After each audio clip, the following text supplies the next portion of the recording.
cooking.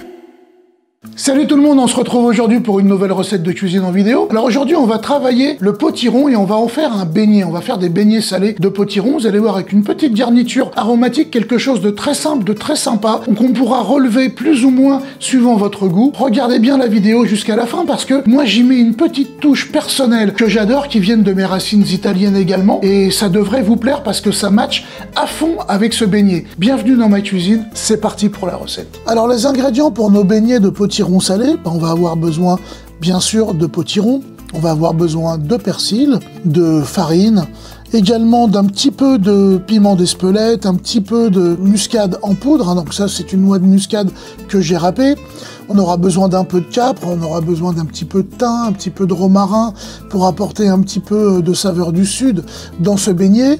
On aura besoin d'une gousse d'ail, un petit peu de sel bien entendu, un sachet de levure chimique, de l'huile de friture évidemment, et pour assaisonner nos beignets de potiron, je vous invite à les asperger en fin de cuisson avec du vinaigre aromatisé à la framboise. Ça fonctionne très bien avec le potiron, vous allez voir, vous allez adorer. On va y ajouter la farine, on va y ajouter poudre chimique, également le sel, et on va mélanger le tout tranquillement. On va maintenant ajouter un trait d'huile d'olive, ça c'est les saveurs du sud, faut pas s'en priver, et puis un peu d'eau pour obtenir une pâte à beignet. Donc là, c'est suivant la consistance, donc on va verser doucement.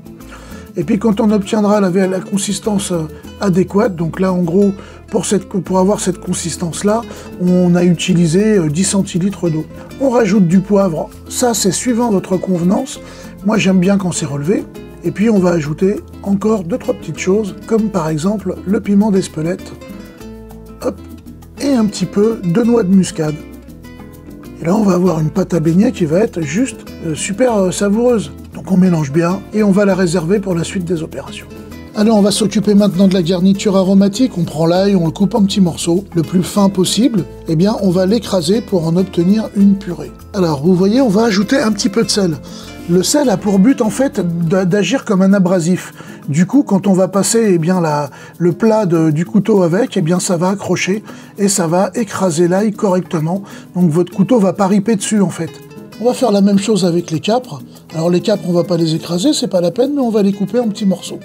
Tout simplement pour ne pas retrouver un gros morceau de capre au milieu du beignet. Et donc on va continuer notre garniture aromatique maintenant avec le thym et le romarin.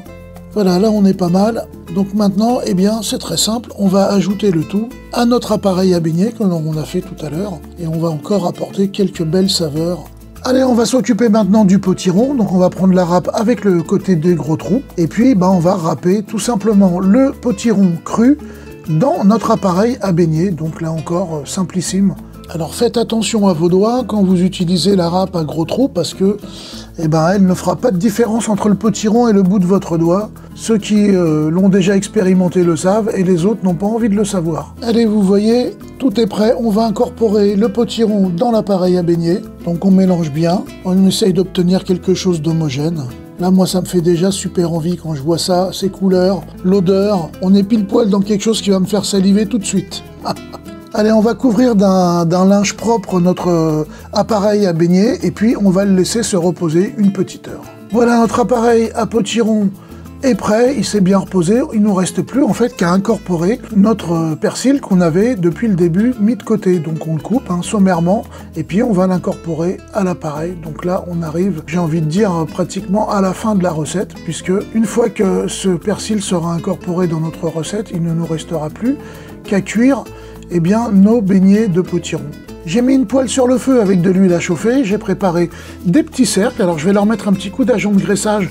Si vous n'avez pas d'agent de graissage, il n'y a rien de grave, vous prenez un petit papier avec de l'huile ou un petit peu de beurre, puis vous les huilez tout simplement, de façon à ce que votre beignet n'accroche pas. Moi j'avais envie de les faire dans ces petits moules, parce que ça va leur donner une petite forme très sympa. Donc vous voyez que ça commence à cuire déjà, l'huile est chaude, c'est normal, c'est le but. Et puis on va reproduire cette opération avec tous les petits cercles qu'on a. Et puis à mi-cuisson, bien entendu, on les retournera pour avoir une cuisson qui sera homogène. Là j'en ai retourné un, vous le voyez, ils ont une belle couleur, ils ont une belle forme. Et puis maintenant ce qu'on va faire, c'est qu'on va leur donner un petit tour de moulin à poivre, histoire de relever encore un petit peu le tout, ça c'est complètement optionnel. Et puis on va leur mettre un petit peu de vinaigre à la framboise. Alors ça c'est vraiment ultime avec le potiron, ça marche à fond. N'hésitez pas, surtout n'oubliez pas, et vous allez vous régaler, vous allez avoir les papilles en folie avec ça, vous allez voir, ça va être juste génial. Alors n'hésitez pas à me laisser un commentaire, un pouce bleu, puis pour ma part, ben il n'y a plus qu'à, alors à table.